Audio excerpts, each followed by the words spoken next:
permohonan maaf karena sudah kurang lebih 1 bulan beliau berhalangan. Mudah-mudahan kita doakan agar kita sembuh Pak Ketua. Pak Ketua, Pak Kadis, dan seluruh Bapak Ibu yang hadir yang kami hormati, ya, pelantikan dan pelaksanaan pendidikan ini adalah merupakan tanggung jawab bagi seluruh aparatur sipil dan seluruh penyelenggara pendidikan baik di sekolah maupun di madrasah. Tadi Pak Kadis sudah sampaikan, saya perlu menyampaikan beberapa hal Bapak dan Ibu selaku yang wakil kepala kantor. Kepala madrasah atau kepala sekolah adalah tugas tambahan yang diberikan kepada yang bersangkutan untuk bisa melaksanakan tugas dan fungsi selaku pimpinan di lembaga itu. Ya, kalau motivator iya, pemimpin iya, orang tua iya. Yang lebih kami tegaskan di zaman hari ini Bapak dan Ibu, kita lebih melihat kesibukan untuk kepala madrasah dan guru ini lebih terfokus pada aplikasi dan sistem. Kalau kita melihat regulasi perubahan di saat ini sangat meningkat, maka tanggung jawab kepala madrasah, kepala sekolah dan seluruh stakeholder yang ada di sekolah dan madrasah ini semakin tinggi dan semakin berat. Namun usaha adalah merupakan sebuah atau awal perencanaan untuk bisa berjuang, memperjuangkan sekolah dan madrasah itu bisa berkembang baik dari sisi mutu, kualitas, dan seluruh yang menjadi atribut penyelenggaraan sekolah dan madrasah yang ada di lembaga itu.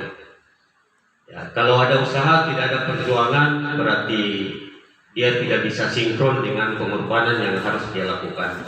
Nah, kalau kami di Kementerian Agama, logo nampak ikhlas beramal, tapi selaku manusia ya tidak luput dari kebutuhan yang sehari-hari kita butuhkan. Nah, oleh karena itu kerjasama dan kebersamaan ini yang paling utama.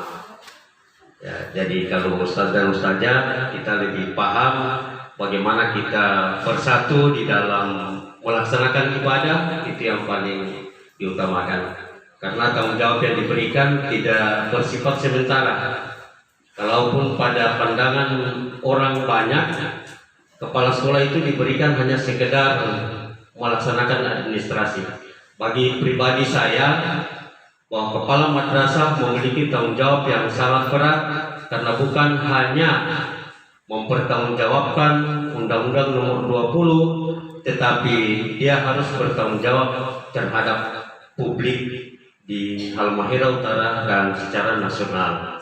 Nah, kenapa saya katakan secara nasional? Karena kita sekarang dililit atau diikat oleh sistem IT, aplikasi yang harus digunakan oleh sekolah dan madrasah. Bapak dan Ibu yang saya hormati, poin penting yang perlu dijaga, perlu ditata dalam kepemimpinan kita selaku kepala madrasah dan kepala sekolah ini adalah keseimbangan emosional. Harus dijaga keseimbangan emosionalnya. Kecerdasan iya, kepintaran dan kemampuan boleh, tapi kalau tidak ada keseimbangan pasti tidak akan bersatu, tidak akan bekerja sama untuk meningkatkan mutu dan kualitas lembaga yang dipimpinnya. Ya, jadi yang paling utama itu keseimbangan. Jangan tong karena terlalu emosi, saudara timbang-timbang langsung kasih salah orang. Kadang karena terlalu emosi, saudara timbang-timbang, orang anggap dia yang bersalah. Ya, oleh karena itu mungkin amanah ini saya sampaikan selaku mewakili kepala kantor. Semoga amanah yang diberikan menjadi tanggung jawab baik publik maupun di hadapan Allah Subhanahu wa Ta'ala. Mungkin ini yang dapat kami sampaikan. Terima kasih atas kesempatan yang diberikan dan semoga kehadiran kita hingga kembali dapat diridai oleh Allah Subhanahu wa taala. Billahi fi sabilillah, fastabiqul khairat. Assalamualaikum warahmatullahi wabarakatuh.